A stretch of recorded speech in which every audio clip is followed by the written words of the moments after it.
예, 안녕하십니까. IBM의 보안 기술 리더를 맡고 있는 박형근 차장입니다.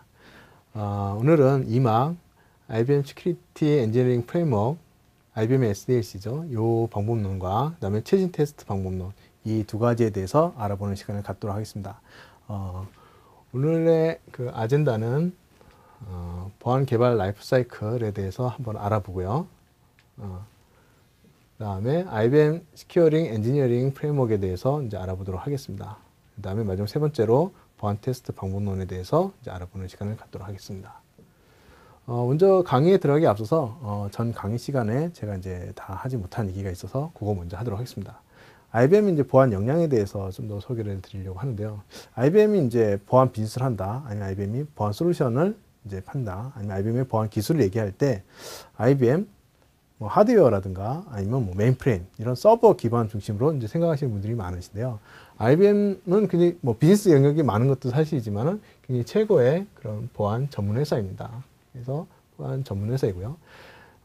그거에 대한 이제 그런 반증으로서 이제 2010년도 약간 지나긴 했지만 2010년도에 이제 IBM은 베스트 시큐리티 컴퍼니로 선정이 된 바 있습니다. 베스트 시큐리티 컴퍼니로 선정된 바 있고요.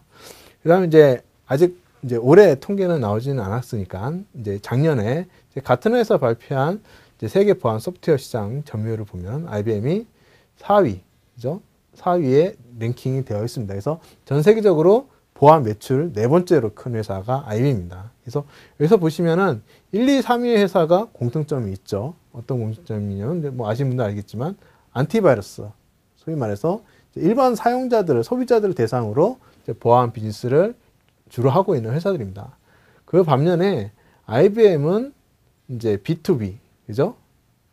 그러니까 기업을 대상으로 하는 그런 보안 회사 중에서는 넘버원이다 라고 자신있게 말씀드릴 수가 있습니다. 자, 이렇게 할 수 있는 그 역량으로는 굉장히 IBM은 굉장히 많은 보안 연구소가 있습니다. 전 세계에 9군데의 보안 연구소가 있고요. 그 중에서 이제 좀 유명한 것 중에 하나가 이제 엑스포스 연구소, 그 다음에 추리 보안기술 연구소, 굉장히 많은 보안 연구소들이 있습니다. 그 다음에 다양한 보안 협회 활동들을 진행하고 있고요. 그래서 이런 역량들이 이제 IBM이 보안에 대해서 얘기를 할 수 있고, 그 다음에 매출적으로 봐도 굉장히 많은 전 세계의 기업 고객들이 사용하는 이제 보안 기술, 보안 솔루션을 판매하는 회사다. 그래서 IBM 보안 역량이 굉장히 높습니다. 라고 자신있게 설명을 드리겠습니다. 그럼 본격적으로 강의에 들어가도록 하겠습니다. 먼저 첫 번째는 보안 개발 라이프 사이클 관리다 라고 그러면 뭐 들어보신 분들 계시겠고 좀 생소하신 분도 계실 수 있을 것 같습니다. 그래서 보통 보면은 이 SDLC라고 얘기를 하면 보통 이제 소프트웨어 디벨롭먼트 라이프 사이클이라고 해서 소프트웨어를 어떻게 잘 개발 관리를 할 수 있겠느냐라는 걸로 흔히 알려져 있는데요. 이 소프트웨어를 어떻게 하면 좀 더 보안적으로 잘 관리할 수 있겠느냐 해서 소프트웨어 대신 Secure라는 용어를 써서 Secure Development Life Cycle이라는 용어를 보안 쪽에서 사용을 합니다. 그래서 똑같은 SDLC인데 이제 이 소프트웨어 개발하는 쪽에서는 소프트웨어 개발을 어떻게 잘할 것이냐 해서 소프트웨어 디벨롭먼트 라이프 사이클이라고 얘기를 하고요. 보안 쪽에서는 똑같은 소프트웨어 디벨롭먼트 라이프 사이클인데 똑같은데 어떻게 하면 이제 보안 쪽으로 잘 할 수 있을 것이냐 하는 이제 시큐리티 관점에서 이제 시큐어 디벨롭먼트 라이프 사이클, 여기서 보안 개발 라이프 사이클을 이제 어떻게 잘 할 것이냐 하는 부분들을 얘기를 하고 있습니다. 그래서 이제 요 그림에서도 보다시피 이제 시큐어란 이런 소프트웨어를 만들기 위해서는 어느 한 사람의 그런 노력만 필요한 건 아니겠죠. 그래서 여러 가지 개발자도 필요하고 테스터도 필요하고 프로젝트 관리자, 비즈니스 분석가, 굉장히 많은 사람들이 이렇게 보안적으로 같은 공통의 이제 생각을 갖고 있어야 결국 이 소프트웨어가 시큐어하게 이제 개발이 잘 될 수 있을 거라고 생각이 됩니다. 예, 그렇기 때문에 이제 보안 개발 라이프 사이클은 굉장히 많은 사람들의 관심과 참여가 필요하다고 이제 말씀을 먼저 드리고요.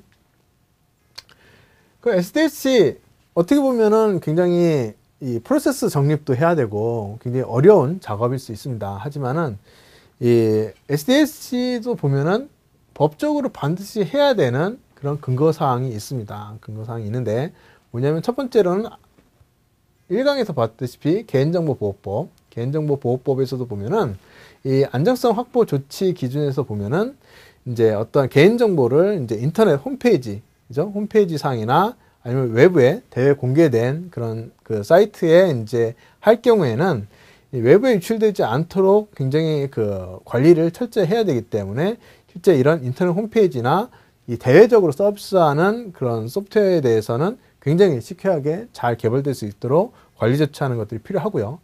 그 다음에 이제 금융 쪽에서는 이제 전자금융 감독 규정에 의거해서 홈페이지든 공개형 웹서버 관리할 때 공개형 웹서버는 6개월마다 취약점 분석이나 평가를 하도록 되어 있습니다. 그래서 취약점 분석이나 평가 이거 자체가 SDLC는 아니지만은 SDLC 프로세스를 도입을 통해서 좀 더 효과적이고 효율적으로 운영할 수가 있습니다. 그렇기 때문에 이 두 가지 개인정보보호법에서도 그렇고 전자금융 감독 규정에서도 봐서 그렇고 우리가 보안개발 라이프 사이클 관리에 대해서는 이제는 좀 더 관심을 가져야 될 시점이 아닌가라고 생각이 들고요.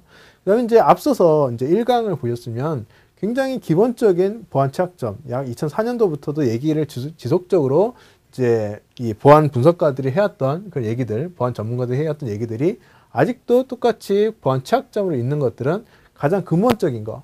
그래서 이 개발을 할 때 어떻게 보안 쪽으로 잘 할 수 있을 것이냐는 이 근본으로부터 다시 돌아가 봐야 되지 않겠느냐 하는 생각을 이제 갖게 되는 거고요.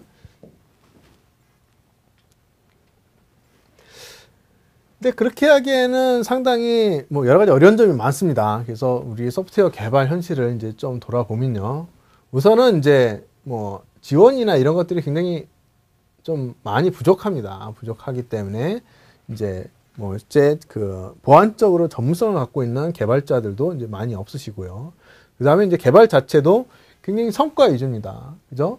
그래서 이 납기 준수를 굉장히 철저하게 하죠. 납기 준수가 좀이라도 늦어지면은 굉장히 큰일 납니다. 그래서 납기 준수 철저히 해야 되는데 거기에 문제는 이 품질 관리라는 게 상당히 많이 부재가 되어 있다. 굉장히 많이 미흡하다라는 것이 이제 좀 어려운 점이 될 수가 있겠고요.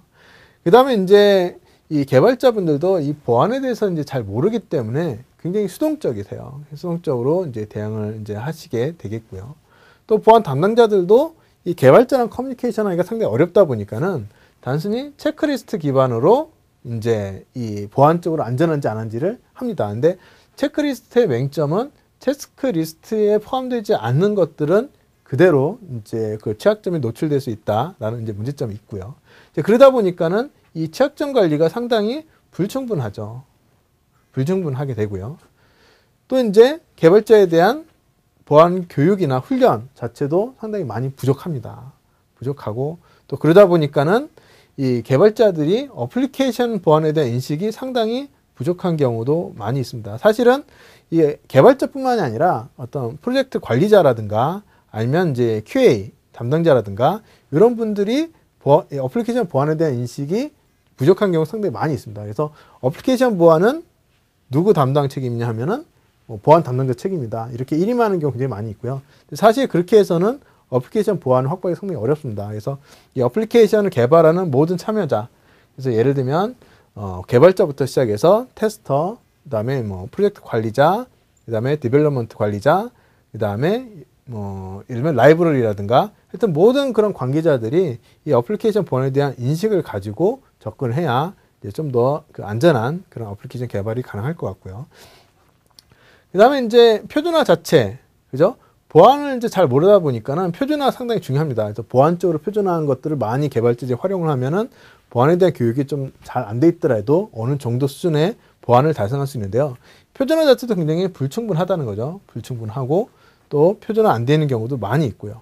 그러다 보니까는 뭐 개발 그룹은 개발 그룹대로 따로 놀고 이 보안 그룹은 보안 그룹대로 따로 운영이 되고 서로 간에 커뮤니케이션 잘 안 됩니다. 그다음에 프로젝트 관리도 품질 관리도 잘 안 되고 그다음에 개발자들 스스로도 어떤 그 스스로 개발하는 습관이 있기 때문에 여러 가지 다양한 이제 보안에 대한 라이브러리를 사용한다든지 보안적인 방법으로 개발하는 패턴을 이제 한다든지 이런 것들에 대해서 상당히 거부감을 갖고 계세요.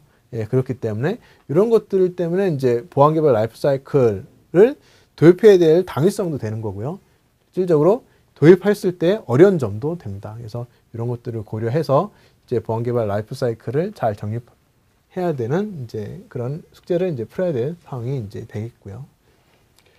웹 어플리케이션 보안 부분에 보면은 그럼 왜 웹 어플리케이션 보안을 이 개발단부터 이제 고민해야 되느냐? 우리가 솔루션이 있습니다. 보면 웹 방화벽, 웹 어플리케이션 방화벽이라는 이제 그런 솔루션이 있습니다. 근데 이 솔루션 같은 경우에 보면은 사실 제대로 운영하기가 상당히 어려우세요. 왜 어렵냐면은 첫 번째는 보통 웹 어플리케이션 방화벽이 주로 이제 패턴 위주입니다. 패턴 위주이기 때문에 이 패턴을 우회하는 경우가 굉장히 많고요.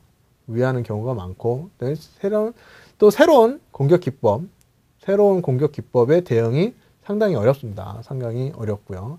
또 그 다음에 이제 어떤 보안 정책의 예외 처리를 하는 부분이라든지, 그 다음에 네거티브 보안 정책이라고 그래서 예를 들면 이 어떤 것들은 허용을 하고 나머지는 모두 허용하지 않는다라는 정책이 아니라 모든 것은 다 허용하고 어떤 것은 하면 안 된다. 이렇게 네거티브하게 정책을 세움을 통해서 실질적으로 이 허용되는 이 바운더리에서 전부 다 이제 보안적인 문제점이 생길 수가 있습니다. 그 다음에 정상적으로 들어갔는데 프로그램 로직상에서 문제가 있어서 이제 그 문제가 발생하는 경우에도 웹 방화벽이 막을 수 있는 한계가 있기 때문에 결국 대부분이 웹 방화벽이라는 솔루션이 있다 하더라도 공격이 허용될 수 있는 가능성이 높습니다. 그래서 제가 아까도 그 전 강의 시간에 말씀드렸지만은 그 웹 방화벽이라고 하는 보안 솔루션도 100% 이게 웹 보안의 리스크를 다 해결해 줄 수 있을 거다. 이런 생각은 굉장히 위험한 생각이고요.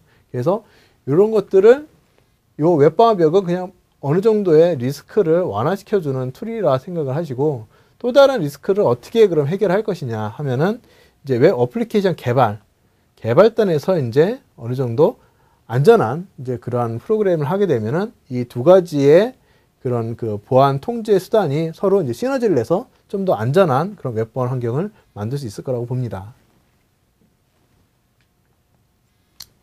요거는 또 하나의 이제 재밌는 그런 만화예요. 그래서 예를 들면 이제 여기 보면 웹 시큐리티라고 써 있습니다. 웹 시큐리티라고 써 있는데 이제 이 보안 담당자가 이제 요 문을 이제 계속 바라보고 있죠. 요 문에서 이제 악의적인 사용자가 들어오나 안 들어오나 계속 체크를 하고 있습니다. 그래서 너 누구냐라고 계속 체크를 해서 만약에 해커다라고 그러면 이제 문을 열어주지 않는데 문제는 문이 이곳만 있는 게 아니라는 거죠. 이미 해커는 다른 곳으로 우회해서 들어와서 이 사람은 이제 이미 들어와 있다라고 이제 하는 시사점으로 이제 웹 방화벽하고 실제 웹 방화벽 이외에도 여러 가지 우회 경로는 많이 있습니다라는 것들을 이제 표현해주는 그런 만화입니다. 그래서 전통적인 이제 그 SDLC, 여기서 말하는 SDLC는 이제 그 시큐어가 아니라 그냥 소프트웨어 디벨롭먼트 라이프 사이클 보면 이제 보통 이런 형태로 이제 쭉 되어 있습니다. 그래서 이제 먼저 어떤 디파인을 하고, 그 다음에 디자인 설계를 하고, 그 다음에 이제 디벨롭먼트 하고, 디플로이 하고, 유지하고, 이런 이제 순환 사이클을 이제 지속적으로 쭉 돌게 되겠죠. 쭉 돌게 되어 있는데,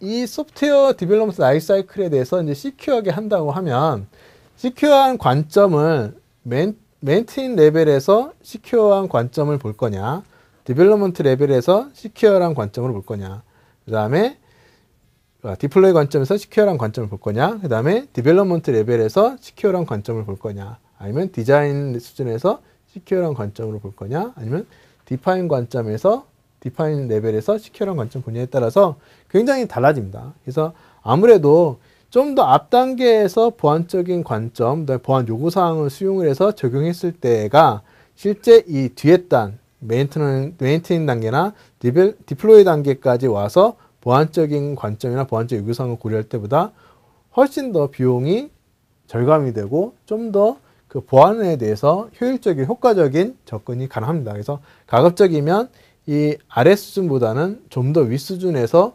보안을 고민하고 보안 요구사항을 확인하는 그런 프로세스를 만드는 게 바로 이제 그 보안적인 관점에서 시큐어 디벨롭먼트 라이프 사이클이다라고 얘기할 수가 있습니다. 그래서 좀 더 앞으로 가서 이 보안적인 관점, 보안적 요구사항, 보안적인 점검을 할수록 이 취약점이나 버그가 나올 확률이 굉장히 많이 떨어집니다. 굉장히 많이 떨어지고 실질적으로 그 버그를 픽스하기 위한 비용도 굉장히 절감이 됩니다.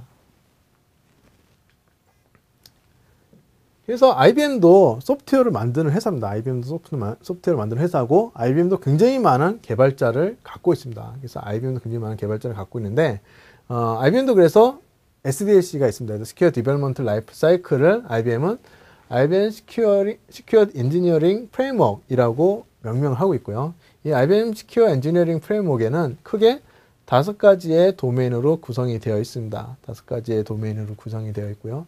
사실 이제 IBM Secure Engineering Framework은 전 강의 시간에 IBM Security Framework 상의 그 세 번째 그 통제 도메인이죠. Application and Process 통제 도메인의 서브 그 프레임워크입니다.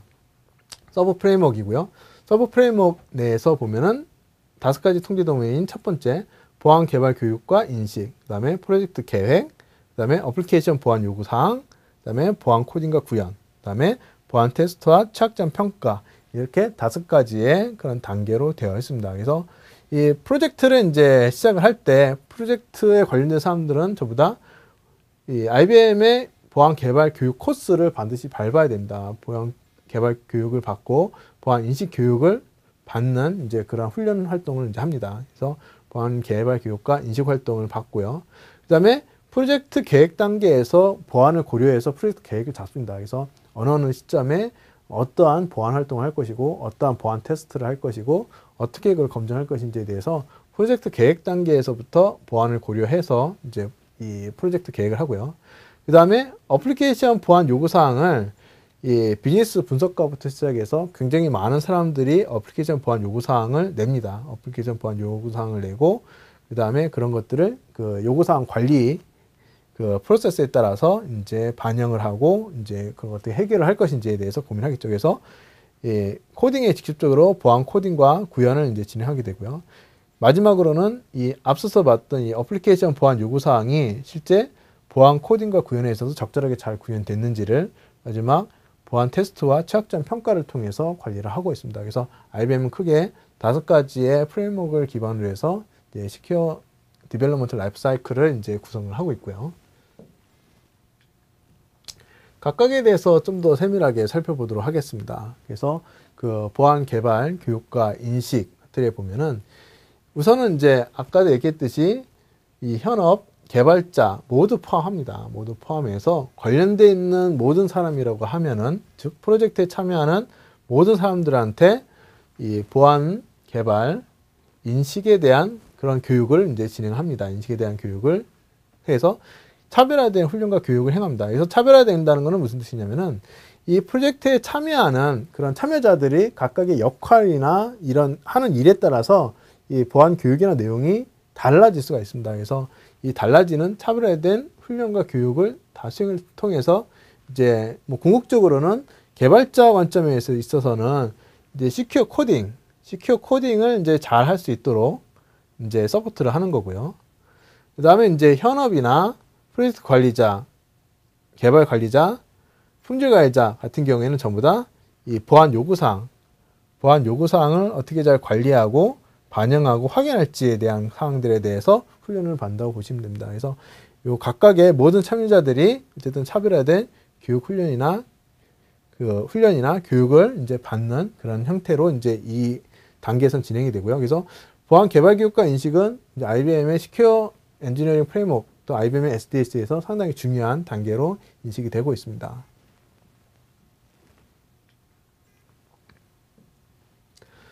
다음으로는 이제 프로젝트 계획입니다. 프로젝트 계획.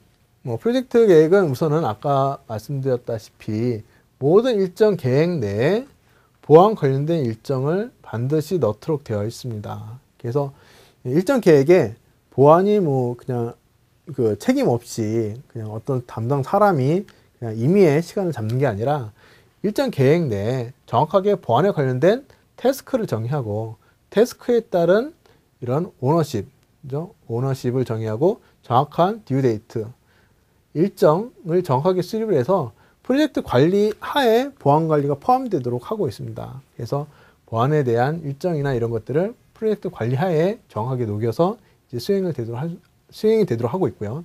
그 다음에 이제 프로젝트 계획 내에서는 이제 보안 요구사항을 이제 관련된 요구사항을 이제 수립을 하고 적용하도록 되어 있습니다. 그래서 프로젝트 내 커뮤니케이션 커뮤니케이션 채널 내에 반드시 이 보안에 대한 책임 정의, 보안에 관련돼서 누가 어떤 역할을 할 것이며 어떠한 책임을 질 것인지에 대한 부분, 그 다음에 담당자, 그 다음에 어떻게 커뮤니케이션 할 것인지에 대한 커뮤니케이션 채널 이런 것들이 보안 파트에도 마찬가지로 그 구성이 되어 있습니다. 그래서 요 두 가지 활동을 통해서 실제 프로젝트 관리할 때는 이제 어떻게 회의 내 어떤 보안 내용, 보안 요구사항 관리 이런 것들 할 것이며 보안 관리에 대한 산출물, 그 다음에 어떻게 테스트할 것인지 이런 것들이 실제 프로젝트 계획에도 들어가고 향후의 프로젝트 관리 내에 정확하게 이런 것들이 이행되도록 점검을 하고 있습니다.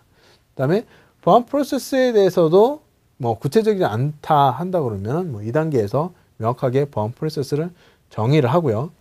그래서 보안 프로세스 정의 내에서 보면 보안 요구사항 관리를 이제 어떻게 할 것인지, 그 다음에 취약점 관리 프로세스를 어떻게 할 것인지 이런 것들을 다시 재정의할 수도 있습니다. 근데 IBM 같은 경우에는 오랫동안 이런 프로세스를 운영해 왔기 때문에 사실 재정의할 일은 뭐 거의 없습니다. 그래서 특별한 프로젝트가 아닌 이상은 거의 기존에 있는 그런 프로세스와 그다음에 산출물, 그다음에 테스트 방법론을 가지고 이제 IBM의 그런 그 프로젝트를 운영을 하고 있습니다.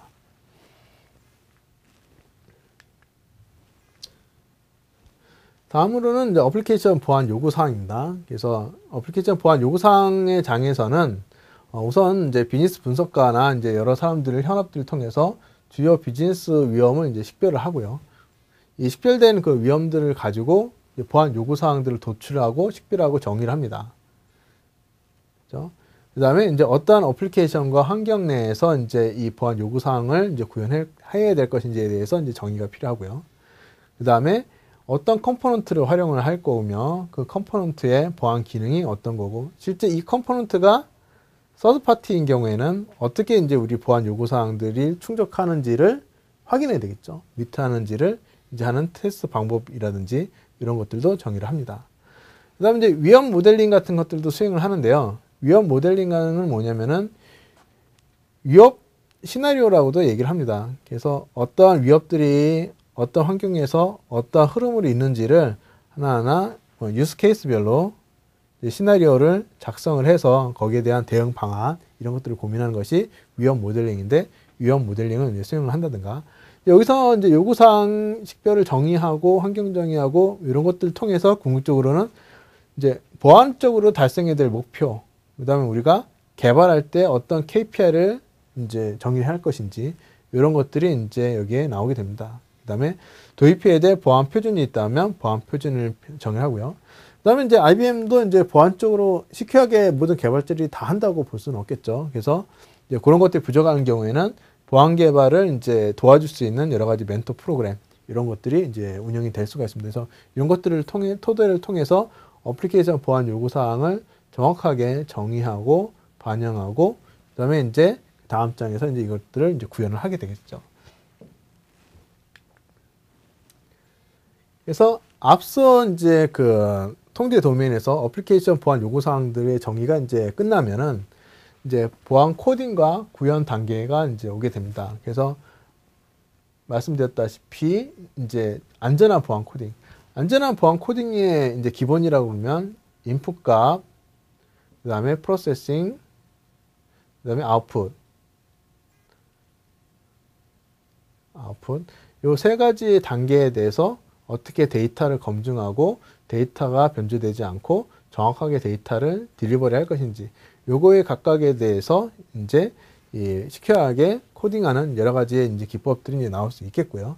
그 다음에 이제 이런 것들을 하기 위해서는 이제 검증된 이제 보안 인프라 같은 것들, 그래서 소위 말하는 LDAP이나 뭐 이런 것들을 이제 채용할 수도 있겠고요. 그 다음에 보안 API 같은 것들을 이제 활용을 할 수가 있습니다.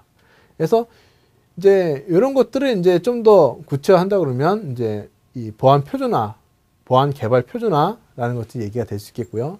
상당히 높은 수준의 보안 표준화가 달성이 되면 개발자들은 이제 비즈니스 로직에만 집중을 하고 보안에 대해서는 보안 인프라와 보안 API 활용을 통해서 이제 좀 더 안전한 적정한 수준의 보안을 할 수 있도록 그렇게 구현을 하고 있습니다. 그래서 IBM도 보면 보안 코딩과 구현을 할 때 이런 보안 인프라를 활용을 하고요. 보안 API를 활용을 통해서 예를 들면 이제 계정이라든가 아니면 이제 패스워드 아니면 중요한 데이터 그 다음에 권한에 대한 관리 이런 부분들에 대해서는 이제 별도의 개발 없이 이런 보안 API나 인프라를 활용해서 이제 구현을 하고 있습니다.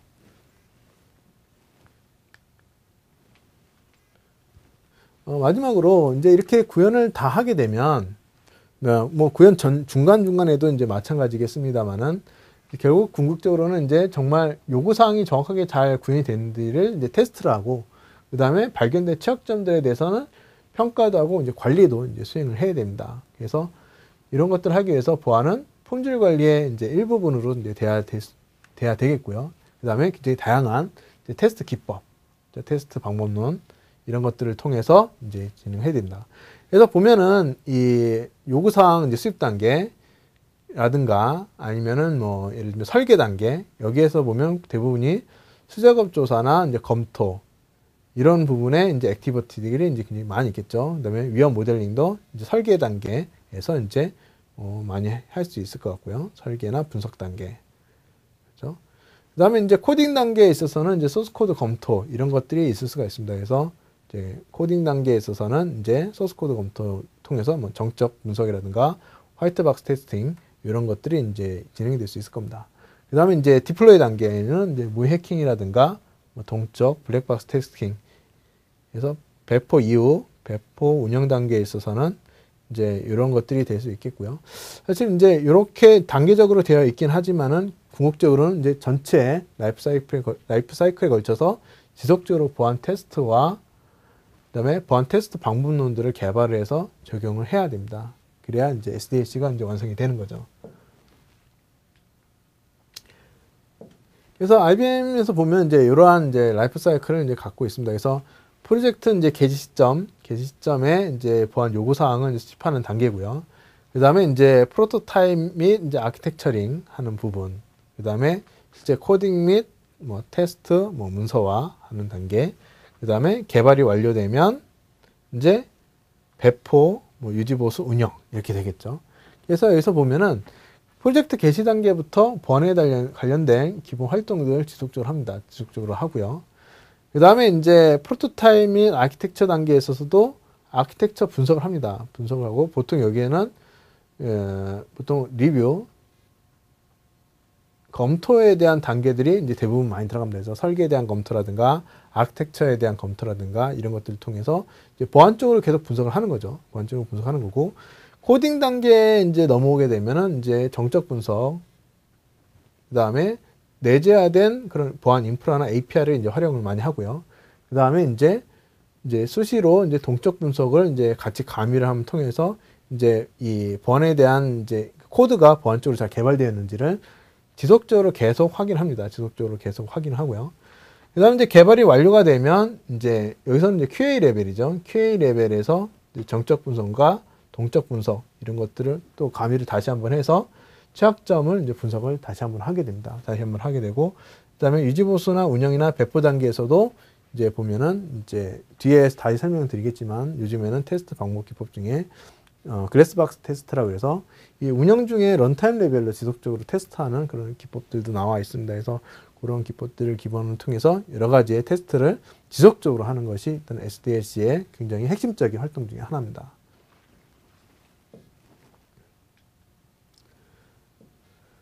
다음으로는 이제 보안 테스트 방법론에 대해서 설명을 드리도록 하겠습니다. 그래서 앞서서 봤던 이제 정적 분석, 그다음에 동적 분석, 그다음에 이 둘을 합친 이제 그런 복합 분석이라든가, 그다음에 마지막 이제 글래스박스 테스트, 요 네 가지 사항에 대해서 설명드릴 건데요.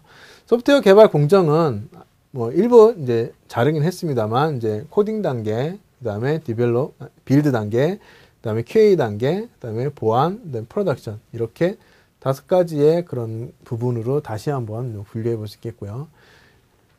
코딩 단계에 있어서는 이제 코드상의 취약점을 이제 발견하기 위해서 주로 개발자들이 여기 활동에 참여를 이제 많이 합니다. 활동에 참여를 많이 하고요. 그다음에 빌드 단계에 있어서는 빌드 프로세스의 이제 보안 및 규제 준수를 이제 통합적으로 테스트하기 위해서 이제 빌드 담당자가 이제 참여를 합니다. 참여를 하고요. 그다음에 이제 이 QA가 이제 보안 QA를 이제 하시는 분이 이제 이 테스터가 보안적인 관점에서 이제 테스트를 하는 부분이 있을 수 있습니다. 그 다음에 이제 보안 담당자가 다시 한번 체크를 이제 한번 다시 하는 거죠. 그 다음에 프로덕션에 있어서는 이제 지속적으로 모니터링을 해야 됩니다. 사실 국내에서는 이 부분이 가장 약하세요. 왜냐면은 한번 개발해서 배포하면은 취약점 관리를 더 이상 하지는 않습니다. 근데 웹 해킹 기술은 계속 발전되는 거기 때문에 이 프로덕션 이후로 넘어간다 하더라도 지속적으로 취약점 관리가 되지 않으면 언젠가는 지금은 안전하다 하더라도 언젠가는 안전하지 않은 그런 웹 서비스가 됩니다. 그래서 지속적으로 계속 보안에 대한 취약점이나 어떤 규제 사항들, 그 다음에 이제 이런 것들이 잘 지켜지는지를 모니터링을 해야 됩니다. 그래서 이 각각의 담당자마다 이제 굉장히 다른 그런 테스트 기법들을 많이 쓰는데요. 주로 코딩 단계에 있어서는 주로 소스 코드 검증을 많이 씁니다. 소스 코드 검증을 많이 쓰고, 소스 코드 검증을 많이 쓰다 보니까는 이제 정적 분석이나 이제 뭐 아니면 화이트박스 기법 이런 것들은 이제 많이 쓰고요. 이후에 이제 빌드 이후에는 이제 뭐 소스 코드 분석이나 정적 분석도 사용을 합니다만은 이제 주로 이제 블랙박스 테스트나 이제 동적 분석을 더 많이 활용하십니다. 근데 이 둘을 이제 적절하게 혼합해서 하는 경우도 있기 때문에 이 두 가지 케이스를 이제 다 확인을 하실 필요가 있겠습니다. 그래서 동적 분석 같은 경우는 IBM 같은 경우는 IBM 내셔널 앱스캔이라고 하는 굉장히 유명한 제품을 이제 저희가 제공을 하고 있습니다. 그래서 IBM 내셔널 앱스캔을 이제 기반으로 해서 동적 분석에 대해서 좀 더 이제 살펴보면요. 일단은 웹 어플리케이션 보안 점검 도구로 이제 활용이 많이 되고 있고요. 그 다음에 보안상 취약점을 보다 쉽게 발견하고 해결할 수 있도록 도와주고 있습니다. 그래서 기본적으로는 HTTP 요청을 토대로 어떤 리퀘스트를 보내서 악의적인 패턴의 리퀘스트를 보내서 그에 대한 반응, 그에 대한 결과값을 보고 어플리케이션의 취약점을 이제 평가하는 그런 형태로 지속되어 있고요.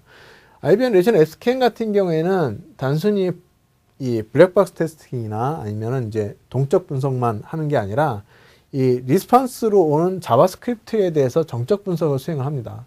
자바스크립트에 대한 정적 분석 수행을 통해서 이 사용자 관점에서 클라이언트 관점에서 뭔가 보안 취약점이 있는지를 평가하는 굉장히 큰 장점을 갖고 있습니다. 그래서 이게 자바스크립트 시큐리티 어널라이저라고 하는 이제 그런 모듈을 통해서 이제 이런 기능들을 제공을 하고 있고요. 그 다음에 이제 아까도 말씀드렸다시피 그 웹 해킹 기법도 지속적으로 발전하고 있기 때문에 이 취약점 점검 툴도 이 취약점에 대한 그 패턴이 지속적으로 업데이트가 되게 됩니다. 그래서 IBM은 새로 발견된 취약점에 대해서 주기적으로 이제 이 룰이 업데이트가 되고 있고요. 이 룰에 대한 업데이트에 대한 근거는 아까 보셨던 IBM의 엑스포스 연구소에서 이제 이런 활동들을 같이 하고 있습니다. 같이 하고 있어요. 엑스포스 연구소에서 발견된 이제 보안 취약점들이 이 룰로 이제 환원이 돼서 이제 계속 업데이트가 되는 거죠. 그 다음에 이제 이 테스트 분석한 다음에 이제 조직 내에서 이제 다양하게 이 결과를 공유할 수 있고, 그 다음에 그 수정을 할 수 있도록 이제 여러 가지의 그 지원 툴들을 제공하고 있습니다. 그래서 기본적으로 이 웹 보안 스캐너, 이게 이제 앱 스캔이 되겠죠.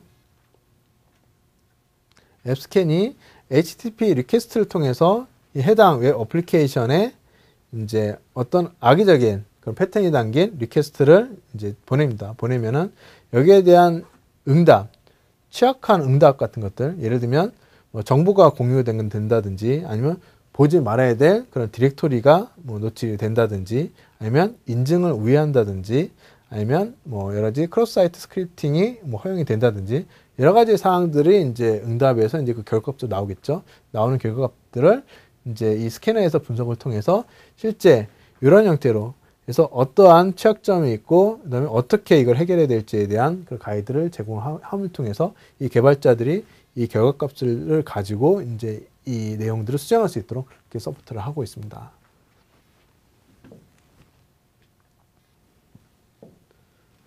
다음으로는 이제 정적 분석인데요. IBM 정적 분석 솔루션은 IBM 내셔널 앱스캔 소스 에디션입니다. 똑같은 앱스캔이기 때문에 혼동하실 수도 있겠습니다만은 IBM의 앞서 보였던 동적 분석은 IBM 내셔널 앱스캔, 스탠다드 에디션, 엔터프라이즈 에디션 이렇게 되어 있고요. 그냥 앱스캔이라고 그냥 일반적인 명칭을 하면 보통 그 동적 분석에 대한 솔루션을 얘기를 합니다. 정적 분석 같은 경우는 앱스캔의 소스 에디션이라고 정확하게 명칭을 붙여주시면 이제 정적 분석 툴로 이제 소개받을 수 있을 거고요. 그래서 이제 요 소스 에디션 같은 경우에는 정적 분석을 하기 때문에 소스 코드 분석을 직접 수행합니다. 그래서 소스 코드 분석 수행하는 것들이 보면 C나 C++, 자바, JSP, .NET, ASP 이런 것들을 이제 이런 소스들을 이제 분석을 수행할 수 있겠고요. 그 다음에 이제 소스 분석의 편의성을 좀 높이기 위해서 IDE라고 하죠. 그래서 개발 툴인 이클립스, 그 다음에 비주얼 스튜디오, .NET, 그 다음에 레지오널 어플리케이션 데벨로퍼 등과 통합이 돼서 개발자들이 자신의 개발 툴 상에서 소스코드 분석을 직접 수행할 수 있도록 그렇게 서포트를 하고 있습니다. 그래서 취약점을 파악해서 이제 우선순위화를 통해서 좀 더 위험한 그런 취약점들에 대해서 먼저 그 대응할 수 있도록 그런 스캔 결과를 제공을 하고요. 이제 그런 것들을 통해서 이 위험 요소들을 시간이 없으니까 단계적으로 이제 그것을 처리할 수 있도록 지원을 하고 있습니다. 그래서 이 취약점이 발견되면 이걸 어떻게 이걸 해결할 수 있을지에 대한 가이드는 이제 당연히 제공을 해드리고 있고요. 옆에도 보다시피 이제 이 위험 순위별로 이 중요 그런 취약점 리스트에 따라서 이제 어떻게 어떤 타입의 취약점들이 가장 많이 발견이 되고 있고 또 그것들을 어떻게 해결할 수 있는지에 대한 그런 가이드를 제공을 하고 있습니다.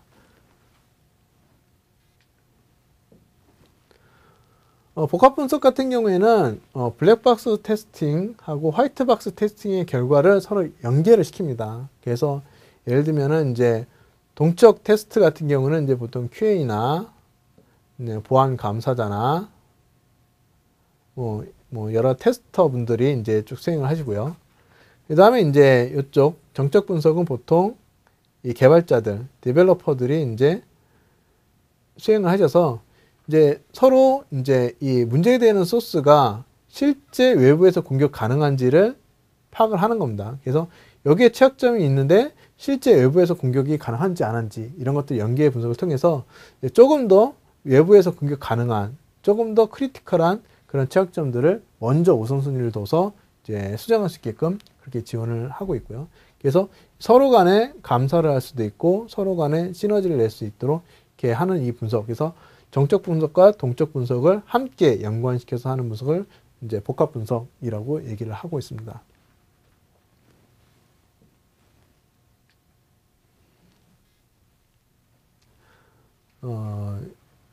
이제 마지막으로 이제 글래스박스 테스트에 대해서 설명을 드리도록 하겠습니다. 글래스박스 테스트는 최근에 근래에 나온 그런 테스트 기법이고요. 테스트 기법은 사실 특별하진 않습니다. 특별한 기술은 아니고요. 이 글래스박스 테스트 엔진이 있고 그 다음에 실제 웹 어플리케이션 서버, 웹 서버 내에 글래스박스 에이전트가 있습니다. 에이전트가 있어서 실제 항상 상시 취약점에 대한 패턴에 대해서 스캐닝을 하고 그거를 런타임 레벨에서 지속적으로 이 응답을 받아서 그러니까 종래의 이제 테스트 정적 분석이든 동적 분석이든 뭐 주기적으로 한다 하지만 스케줄 베이스입니다. 그래서 예를 들면 뭐 하루에 한 번 아니면 빌드할 때마다 한 번 코드 개발 한번 끝날 때마다 한 번 이렇게 스케줄 베이스로 이제 보통 이 정적 분석이든 동적 분석이든 이제 하게 되는데 이 글래스박스 테스트 같은 경우에는 이제 그런 스케줄 베이스가 아니라 실시간으로 지속적으로 이 어플리케이션 서버에 올라와 있는 그 코드들을 지속적으로 테스팅하고 검출하는 그런 이 컨티뉴어스한 그런 감사에 대한 기법이 글래스박스 테스트라고 이제 얘기를 하고 있고요. 그런 테스트를 하기 위해서 IBM 레지오널 앱스캔에서는 글래스박스 엔진하고 글래스박스 에이전트를 제공하고 있습니다. 그래서 현재 버전에서 요러한 기능들을 제공하고 있고요. 글래스박스 테스트 같은 경우는 이제 개발하는 개발계의 어플리케이션이나 운영계의 어플리케이션에서 올라오는 그 코드들을 실시간 분석을 통해서 좀 더 그 문제점들이 사용자한테 노출되기 이전에 좀 더 빠르게 검출을 해냄을 통해서 이제 그런 것들을 이제 대응할 수 있도록 이제 지원해주는 그런 테스트 방법 논의를 하겠습니다. 그래서 지금 현재 글래스박스 테스트는 이제 정적 분석, 동적 분석을 이제 좀 더 발전시켜서 지속적으로 이러한 활동들을 할 수 있도록 서포트하는 그런 기법이다, 그런 기술이다 이렇게 이해해 주시면 되겠습니다. 지금까지 2막 IBM 시큐어링 엔지니어링 프레임워크, IBM 시큐어 엔지니어링 프레임워크에 대해서 이제 소개를 드렸고요. 그 다음에 여러 가지 테스트 방법론에 대해서 설명을 드렸습니다. 다음 3막에서는 그와 관련되어 있는 여러 가지 보안 라이브러리, 그 다음에 유틸리티에 대해서 소개를 드리도록 하겠습니다. 예, 감사합니다.